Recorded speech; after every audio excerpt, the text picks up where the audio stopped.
Today we're going to talk about roasting coffee at home. Now when people find out that I like to roast my own coffee at home, typically one of the first things they'll ask me is, why on earth would you bother? You know, you can go to the grocery store and buy coffee. They sell it at coffee shops. I mean, coffee's a popular beverage. Why would you roast your own? There's a couple reasons for that. The first one being that it's just fun. You know, for me personally, when I get into something, I want to learn more about it. I want to kind of delve into it and learn how I can figure it out for myself. You know, when it comes to food, I love barbecue. I wanted to learn how to smoke a mean brisket. I was a big knife collector. I wanted to learn how to make my own knives. It turned into a career for me, so that's handy. But the same thing happened with coffee in that I love coffee, and I've been drinking coffee since I started drinking when I was about 7 years old, very regularly, like every single day at age 12, and I've been drinking it ever since. Now, when people tell you coffee stunts your growth, it's a bunch of hogwash. I'm 6'2", I'm taller than both my parents, and I've drinking so much coffee as an adolescent, you would not believe it. Literally. I used to drink 20 cups a day. And that is not an exaggeration. Now, I've been roasting my own coffee for about 8 years. I've tried a few different methods, and we're gonna kind of really quickly talk about those. You don't need a lot of fancy equipment to try it out. However, your degrees of success can vary. Some people roast coffee on their stovetop in a pan, like a skillet. You need to keep it moving a lot, you need to play with your heat, and it's something that if you're willing to put in a little bit of time and practice, I'm sure you'll figure it out and you'll get some decent results. Another method people use is using an air popcorn popper, and they'll fill it up, and if you actually check online, you can find the different models of popcorn poppers that work well for coffee roasting. The air popper that we have, it just didn't have enough airflow and it didn't circulate the beans enough. So I ended up getting the bottom ones burning and the top ones not cooking. A lot of people take wooden spoons and kind of keep stirring them, mixing them, and you can make it work that way. Now what I ended up picking up was this Fresh Roast SR500, and this is just like a very small coffee roaster. It's an air coffee roaster. We'll take a look at it in a little bit, and this thing works really, really good. My brother-in-law actually picked up one that you can plug your computer into, and you can actually, you know, upload different flavor profiles. You can control the airflow settings, the heat settings.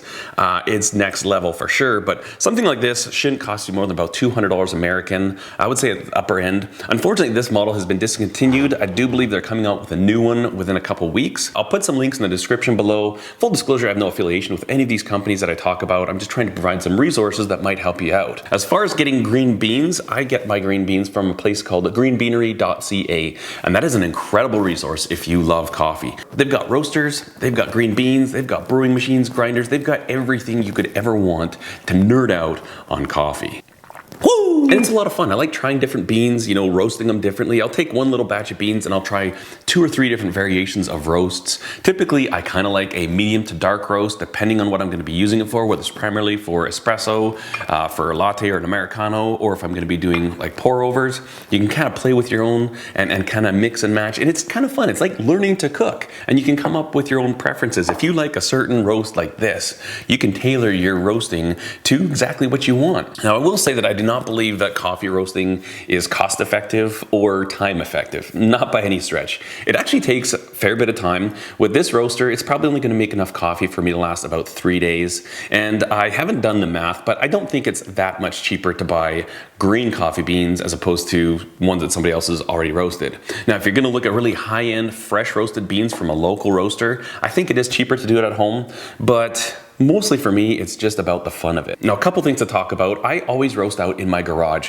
The reason for that is when you're roasting coffee, when you get up into the darker roasts, you're gonna generate smoke. This is not something that I would recommend you do inside of your house. If you're gonna do it on a stovetop, definitely do it above your hood fan, have that running. But for something like this or an air popper, take it out to your patio, in your garage, something like that, because the smell of roasting coffee was completely different than what I had expected it to be. I love the smell of freshly roasted coffee beans and fresh ground coffee. But that's not the smell you get when you're roasting the coffee. It actually kind of stinks. It just smells like burning stuff. Now, when you're roasting coffee, you're gonna rely on 3 senses. Your sight, obviously, you wanna see how dark the beans are getting. The smell, within a certain extent, once you get experience that roasting, you can kind of smell where you're at in the roast. And the one that really surprised me was sound. There's a stage in coffee roasting that you'll often hear people refer to as the crack. You can have the first crack and the second crack. And essentially what that is, I mean, I don't know the scientific, but basically it's just that beans expanding. Since they're dry, as they get like, they start to move out, there comes a point where they're not just gonna flex, they just crack. A lot of people take their beans up to the first crack or just before the first crack. If you're going for a really dark roast, like an espresso roast or something like that, a French roast, sometimes you'll go up to the second crack or right before the second crack. If you hear some of the beans starting to crack, you shut it down. Some people go past, say, I want a full second crack on all my beans. And so it's kind of fun. There's this whole part where you need to pay attention when you're roasting and you're watching and you're smelling, you're adjusting, and then boom, you shut it down. When you're done roasting, you want to cool your beans as quickly as you can. You want to get that heat out of the beans, and you also don't want to use those beans right away. Beans, after they've been roasted, they off-gas for a while, sometimes up to a few days. Basically, you've got the carbon dioxide that's still coming out of the bean. You're burning them essentially, and that gas needs to keep coming out. So typically I'll let my beans rest for a day. If you're gonna do like lattes and stuff like that, you can notice a difference in the quality of your crema, whether you use the beans within 1 day or if you let them sit for like 3 days. Really fun. I mean, this is getting to like the nitty gritty nerdy part of coffee, but I really enjoy it. And if you are a coffee, somebody who appreciates coffee, I think this might be something you would find very fun. It's like another hobby that's fun. It's not that expensive and you get good coffee. Okay, let's head out the garage and we'll get roasting. Okay, so we've got things set up here. I've got my coffee roaster, I've got my little sifter thing, my strainer, and then a plate that I'll put the beans on after I've cooled them off with this. And of course I have my coffee beans. So let's just take a look at this particular roaster. There's a few different parts to it and we'll kind of just explain how it works. First, let's look at the controls. On the far left here, we've got a fan control, and that does exactly what it sounds like. It's gonna control how fast or how hard it's blowing air through. When I'm roasting, typically I will kind of modulate that as I'm going.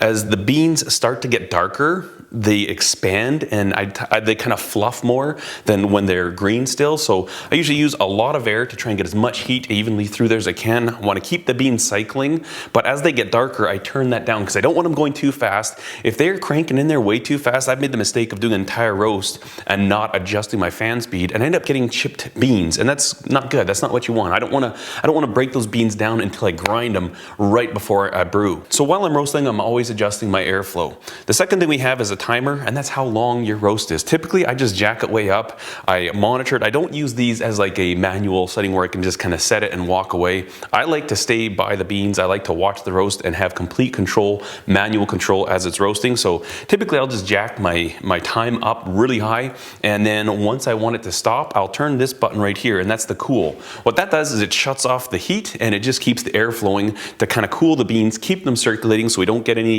you don't want to stop that roasting process as quickly as you can. So usually I'll let them cool in here for a little bit before I put them into the strainer. And then we've got the temperature controller. We've got low, medium, high. I roast on high. I haven't really played with a medium or low.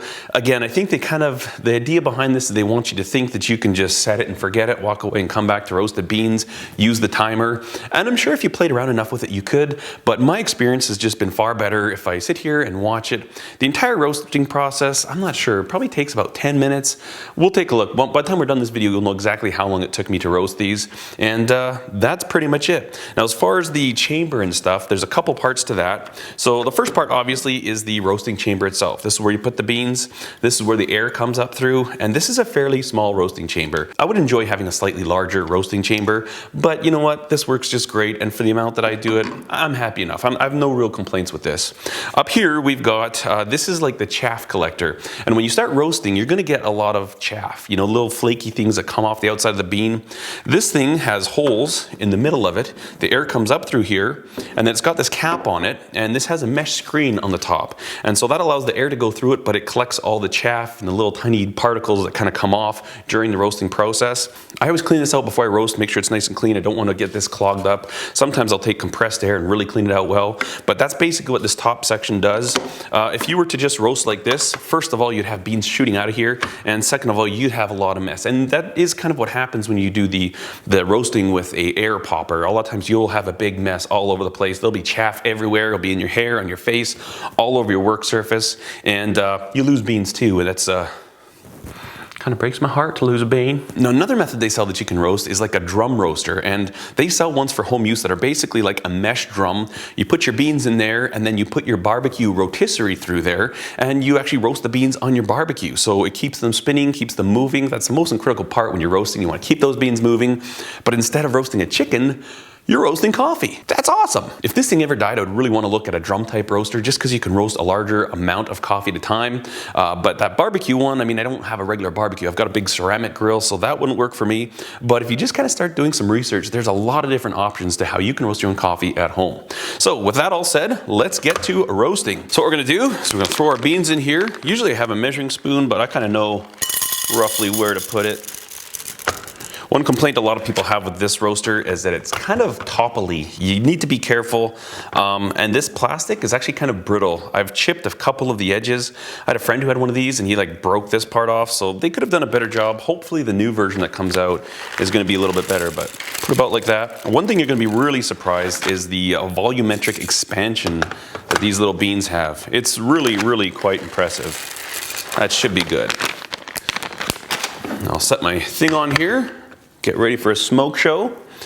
Now, I'm gonna turn this on, I'm gonna adjust my timer, and again, adjust it real high. I'm gonna be dialing in my airspeed so I keep the beans moving all the time. And when you're just starting, it's hard to get them to move, right? Because they're all kind of heavy, they haven't expanded yet, and the air has less effect on them. So hopefully we'll have enough air, we'll keep these things moving, and then as they start to brown, you'll notice them start to giver, right? They just start moving a lot quicker. We'll turn the air down. So let's do it. Timer. Again, I just crank my time up really, really high. And you see we've got a nice little percolation there. The beans are moving around. Not moving a whole lot.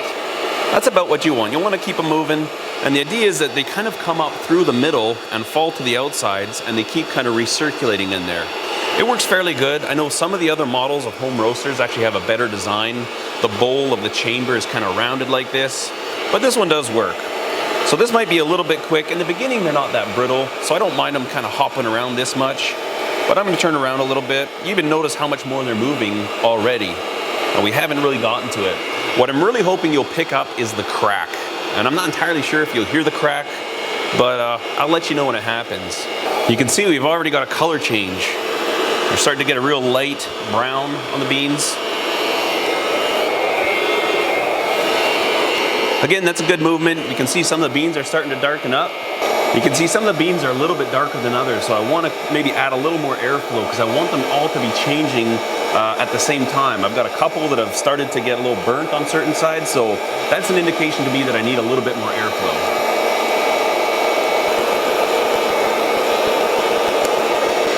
We're just getting into the first crack now, and I hope the microphone picks it up. I hope you can hear that cracking sound. Hear that? So for a lighter roast, a lot of people will stop it right here and say, okay, that's a really nice, that's a very, very lightly roasted coffee. I like to go farther, but you definitely hear it, and that's part of the roasting process is your sound. It's amazing how you hear that, and it's like, oh, that gives you an indication as to where you're at in the roasting process. Now after a while, these beans are gonna stop cracking and you won't hear that cracking. That means everything's gone through its first crack. And you know, now you're looking at a range getting into maybe a light medium, medium roast. And then as we get going along, you can actually pull it to a very dark roast. And when you get up into the dark roast, you'll hear the second crack.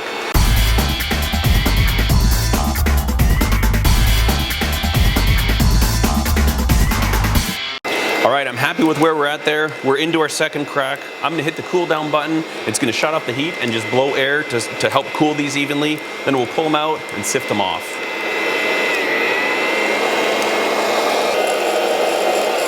Okay, cooling cycle's done. Woo, it's warm. Take this out. Make sure you get all of them. And then I like to just kind of move them around a little bit. And also I like to blow a little bit. There's still some chaff in here. Whoa! Coffee everywhere. Kind of breaks my heart to lose a bean. Okay, those are cooled fairly well. Put them onto here. All right, so we've got our coffee roasted. It's cooling. What I'll do from here is put it in a Tupperware container, let it rest for a day, let it continue to off gas. And what I won't do is I won't seal the container for one day. I'll just kind of have it covered, but allow the gases to escape. And then I'll close it up. Probably in 2 days I'll get to this. You guys will have this video before I get at this coffee. But I've roasted enough coffee. I've been doing this for 8 years that I can tell this could be a really great cup. I'm looking forward to it. And you know, it's kind of the fun thing too. You do this work, you kind of prepare, and then ooh, the excitement of waiting, it's like, I got coffee coming. That's what I love so much about roasting my own coffee. It's so much fun. My boys love fresh roasted coffee. They're actually at an Air Force base right now doing a camp thing, and I know when they come back, I'm gonna have some fresh roasted coffee for them to enjoy. They're gonna appreciate it, I'm gonna appreciate it, and it's just so much fun. I hope you enjoyed the video, guys. If you did, please give it a thumbs up and consider subscribing to the channel if you have not done so already. As always, I thank you so much for watching. Cheers. Oh my goodness.